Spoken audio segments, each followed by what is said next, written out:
Nous continuons notre étude, nos partages sur ce verset de Ésaïe chapitre 9 à partir du verset 5, Ésaïe chapitre 9 à partir du verset 5, verset prophétique, je rappelle, plus de 700 ans avant que Jésus s'incarne, vienne sur terre. Le Saint-Esprit avait inspiré ces paroles extraordinaires à Ésaïe, dont je crois il nous faudra plus d'une vie pour en saisir toute la portée, car un enfant nous est né pour nous, un fils nous est donné. Il exercera l'autorité royale, il sera appelé merveilleux conseiller, Dieu fort, Père à jamais et Prince de la paix. Je vais m'arrêter sur le verset 5. Donc nous avons déjà vu partager quelques pensées autour de cette dimension de celui qui sera appelé l'autorité royale, celui qui exercera l'autorité royale. Nous avons déjà partagé sur celui qui sera appelé merveilleux conseiller, sur celui qui sera appelé Dieu fort. Et bien sûr là, 700 ans avant sa venue, il nous est parlé de Jésus-Christ. Et là, il nous est dit aussi qu'il sera appelé Père à jamais. Père à jamais. Rien qu'en lisant ces quelques mots, Père à jamais, mon cœur a frissonné, mon cœur a été saisi parce que durant ces derniers jours, j'ai eu l'occasion de beaucoup échanger avec quelques personnes sur les blessures qu'elles avaient vécues.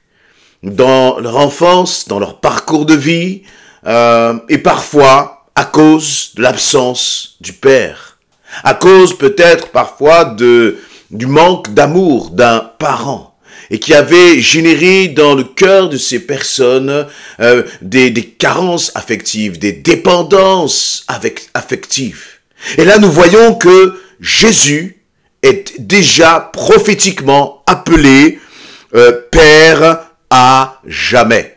Père à jamais. Et il y a donc une parole d'encouragement, une parole puissante, une parole, je crois, de guérison intérieure à travers même cette définition qui nous est donnée là de Jésus. Premièrement, nous voyons qu'il est appelé Père. Jésus est appelé Père. Et cela, bien sûr, nous rappelle la propre prière de Jésus lui-même. Notre Père qui est aux cieux. Donc Jésus s'adresse au Père Céleste en disant notre Père. Mais lui-même, Jésus est appelé le Père à jamais. Il y a deux éléments importants, distinctifs. Premièrement, Père, donc Jésus est appelé Père, et ensuite à jamais. Qui peut être qualifié de à jamais? Quel est celui à qui, parce que la dimension de à jamais, Père à jamais, ça veut dire Père éternel. Qui est éternel si ce n'est Dieu lui-même? Qui peut être considéré comme Père si ce n'est Dieu lui-même? Les anges ont été créés. Les animaux sont des créatures, donc elles ont eu un début, elles auront une fin. Les anges ont eu un début. Donc les hommes, femmes, l'humanité a un début et nous ont tous une fin, si ce n'est là-haut, notre vie éternelle. Mais tous, toute création, toute créature sur cette terre a un début, à son existence. Celui qui n'a pas de début, c'est celui qui est éternel. Et il n'y en a qu'un seul qui est éternel, c'est le Créateur. Et donc là, il nous est dit que Jésus est Père à jamais.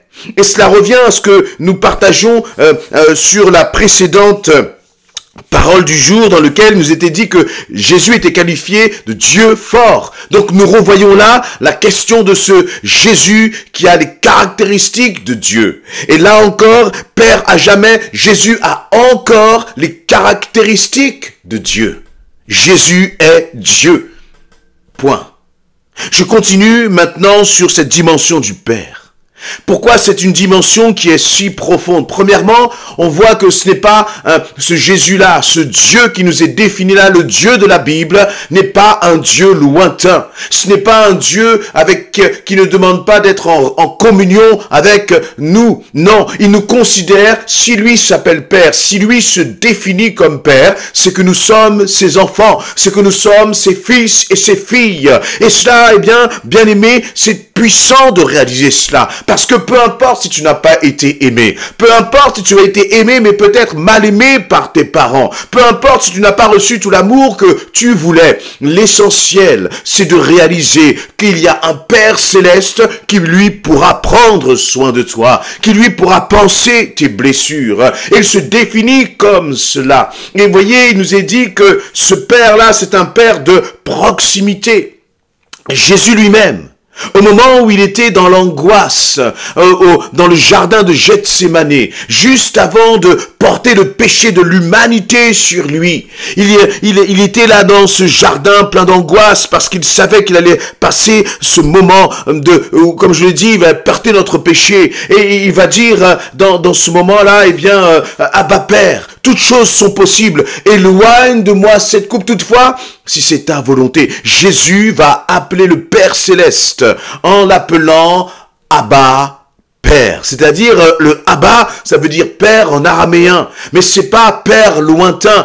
Il y a dans ce mot Abba, il y a une dimension, de proximité. Il y a une dimension d'intimité. On pourrait le traduire par le mot Papa. Papa. C'est-à-dire que ce Père Céleste n'est pas un Père qui se veut lointain, mais c'est un Père qui nous appelle ses fils et ses filles, et avec lequel tu peux avoir cette relation d'un véritable papa. Papa ne veut pas dire qu'on lui manque de respect, non, mais ça veut dire qu'il y a cette connotation d'amour, d'intimité, de proximité. Comme le Père dans le jardin d'Éden avec Adam et Ève, proximité. Et lorsque ce Jésus est annoncé là dans cette prophétie d'Ésaïe, il se définit comme étant ton Père. Et donc, en lui, tu as un Père qui t'aime, qui prend soin de toi. Un Père de compassion. Dans ce Jésus qui nous est défini là. Ce n'est donc pas un Père qui est religieux dans lequel nous devons faire tout un tas de protocoles, suivre des protocoles pour nous adresser à lui, pour le prier, pour nous tourner vers lui. Non, il y a certaines religions dans ce monde où il faut se laver X fois les mains, avoir certaines positions pour prier, prendre certaines précautions, se laver je ne sais pas combien de fois. Non, le Père de la Bible là, c'est lui qui te nettoie. Toi, tu viens à lui tel que tu es. Voyez, comme un enfant qui est sale, et c'est lui qui prend soin de te nettoyer. C'est lui qui prend soin de toi. Comme un enfant, finalement, qui vient à ses parents, et c'est les parents qui vont prendre soin de lui. Eh bien, notre Père Céleste, le Dieu de la Bible, le Dieu véritable et unique, c'est ainsi qu'il se comporte à notre égard. Comme un père qui prend soin de ses enfants. Et en même temps, ce qui est intéressant, c'est que dans cette notion de père, nous pouvons nous réjouir. Parce que s'il est père, alors moi je suis fils, tu es fille. Si tu as accepté, bien sûr, Jésus-Christ dans ton cœur.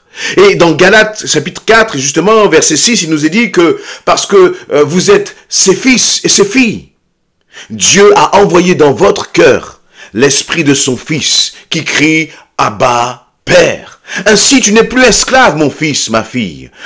Et si tu es fils ou fille, tu es aussi héritier de Dieu par Christ. Je répète dans ce passage de Galates chapitre 4, il nous est dit, parce que vous êtes ses fils et ses filles, Dieu a envoyé dans votre cœur l'Esprit, le Saint-Esprit de son Fils, qui crie « Abba Père ». Cela signifie, je disais tout à l'heure, Jésus a crié « Abba Père » lorsqu'il était à Gethsémane dans l'angoisse. Toi, lorsque tu es dans l'angoisse, lorsque tu es dans la difficulté, lorsque tu es dans la souffrance, ne laisse aucune pensée te faire croire, ne laisse aucun mensonge te faire croire que tu es seul parce que c'est faux. La réalité, c'est que le Père, eh bien, est avec toi. Mais parfois, c'est à nous de crier « Abba Père », c'est à nous de crier « Papa », c'est à nous de crier « Oh Seigneur, dans ma souffrance, dans mon angoisse, je réalise que tu es là ». Et ce qui est intéressant dans ce passage de Galates chapitre 4, c'est que Galates nous dit, c'est que Paul va dire à l'église de Galates, c'est que Dieu lui-même a envoyé l'esprit de son Fils en nous pour crier « Abba Père ». Comme si, parfois, lorsque tu n'as plus la force de crier, lorsque tu as ce sentiment de ne pas être aimé, alors le Saint-Esprit vient lui-même en toi pour te rappeler cette vérité. Tu es aimé de Dieu. Tu es aimé pas d'un Dieu lointain, mais tu es aimé du Père Céleste. Et parce que tu es aimé de lui, eh bien il dit que tu n'es plus esclave, mais tu es fils. Vous savez, dans la maison des maîtres à l'époque, eh bien il y avait deux types de personnes. Il y avait ceux qui étaient de la famille et ceux qui étaient esclaves, les serviteurs, les servantes. Et bien sûr, les droits des servantes n'étaient pas, ou des serviteurs n'étaient pas du tout le même que les droits des enfants du père, du maître de la maison. Et la Bible, là, nous dit dans Galates, justement, chapitre 4, que tu n'es plus esclave. Tu ne vis plus dans ta relation avec Dieu comme un simple serviteur, une simple servante, mais maintenant tu es monté au grade de fils, au grade d'héritier, d'héritière, héritière de la paix qui était en Jésus-Christ, héritière de la joie qui était en Jésus-Christ, héritière de l'autorité qui est en Jésus-Christ. Et parce que le Dieu est ton Père céleste, tu es désormais un héritier. Et peut-être que dans ton cœur, tu regrettes, tu as des peines, tu as des souffrances. Tu regardes dans le passé, tu te dis, mais je ne sais même pas d'où je viens. Je suis peut-être orphelin, ou peut-être j'ai hérité, mais que de choses négatives et mauvaises. Et là, tu te lamentes à cause de ton passé. La réalité, c'est que en Jésus-Christ, tu as un avenir. Parce que en Jésus-Christ, tu as une nouvelle destinée. Parce que en Jésus-Christ, tu es désormais héritier. Non pas simplement de tes parents, mais tu es héritière du Père céleste. Et il te dit, tu n'es plus esclave, mais tu es fils, tu es fille, parce que moi je suis un Père qui a compassion de toi et qui te fait entrer dans mon héritage, te dit l'Éternel. Et cet héritage, c'est pas simplement un héritage que tu vis ici-bas, mais c'est un héritage qui s'inscrit jusque dans l'éternité. Et ce qui est bon, c'est que, eh bien, celui qui est héritier, il n'a rien fait pour l'être. Il hérite simplement parce qu'il est père d'un tel ou d'une telle, parce qu'il est descendant d'une certaine famille. Vous voyez? Alors, et toi aussi, tu n'as rien mérité, je n'ai rien mérité, mais c'est simplement par grâce, simplement par amour, simplement parce que je suis héritier du Père céleste, eh bien, je reçois des bénédictions, je reçois en abondance, je reçois sa protection, je reçois l'accomplissement de sa volonté dans ma vie, je reçois ses projets de paix et non de malheur sur ma vie, et toi aussi. Pourquoi? Parce que toi et moi, et parce que nous avons donné notre vie à Christ, nous sommes devenus héritiers de Christ, héritiers de Christ. Et en même temps, le Père, je vais terminer avec cette pensée parce qu'on pourrait dire beaucoup de choses là-dessus, le Père, c'est aussi celui qui corrige. Dans Proverbes chapitre 3, il va dire, mon fils, si l'Éternel te corrige, n'en fais pas fi. C'est-à-dire, n'aie pas de dédain pour la correction. Si Dieu te reprend, si le Père te reprend, ne t'impatiente pas. Car c'est celui qu'il aime que l'Éternel reprend, agissant comme un père avec l'enfant qu'il chérit. Voyez, il nous a dit que le Père, c'est en même temps celui qui corrige. C'est celui qui reprend. C'est celui qui te dit, là, ne fais pas cela. C'est celui qui peut-être parfois va nous corriger parce que nous allons sur la mauvaise voie.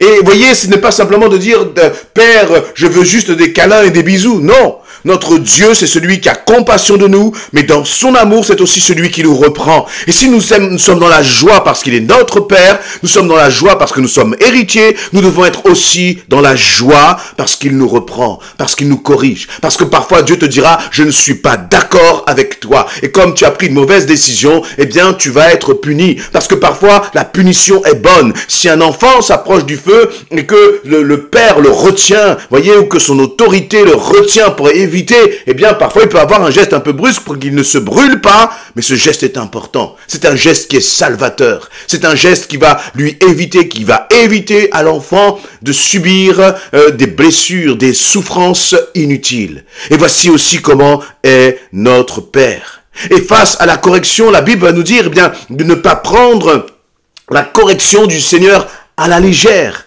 et de ne pas se décourager lorsqu'il nous reprend. Parce que le Seigneur corrige celui qu'il aime. Donc Jésus est ce Père qui a été annoncé. Jésus est ce Père qui a de la compassion pour nous. Ce Père qui recherche l'intimité, la proximité avec ses enfants. Il est ce Père qui nous fait entrer dans un héritage céleste. Mais il est ce Père qui nous corrige. Alors lorsque tu vas prier, là, remercie d'avoir un Dieu qui est aussi un Père parfait, un Père par excellence. Et finalement, c'est le Père dont nous avons tous besoin. Amen.